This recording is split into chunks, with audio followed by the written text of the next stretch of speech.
আমরা আপনাদেরকে বলছি, এই পশ্চিমবঙ্গের মাটিতে লাল ঝান্ডা দম ধরে লড়াই করছে না। নেই আমাদের একটা এমএলএ নেই বিধানসভার ভেতরে, নেই পার্লামেন্টে, নেই পশ্চিমবঙ্গ থেকে একটাও এমপি নেই, नहीं हमारे कोनो मीडिया चैनल नहीं है। हम लोगों का कोई अखबार पार्टी का जनशक्ति बांटती है, नहीं है हम लोगों का किसी भी पंचायत में सभाधिपति ना।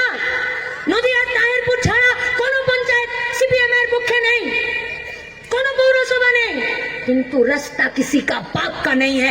आज भी लाल झंडा उसी रास्ते पर खड़ा रहकर आज चोरদের বিরুদ্ধে, গুন্ডাদের বিরুদ্ধে, রেপিস্টদের বিরুদ্ধে, খুনিদের বিরুদ্ধে লড়াইটা যদি পশ্চিমবঙ্গে কেউ লড়ছে, আমরা বলিনি, মানুষ বলছে লড়াইটা লড়ছে লাল ঝান্ডা। আর সেই লাল ঝান্ডার লড়াই আপনাদেরকে আমরা বলছি। আমরা এই লড়াইটাতে গোটা বাংলা বাঁচাও যাত্রায় আমাদের পাড়া বৈঠকে আমরা যদি 2 পা মানুষের দিকে এগিয়েছি, মানুষ আমাদের দিকে 10 পা এগিয়ে দিয়েছে, 10 পা এগিয়ে দিয়েছে।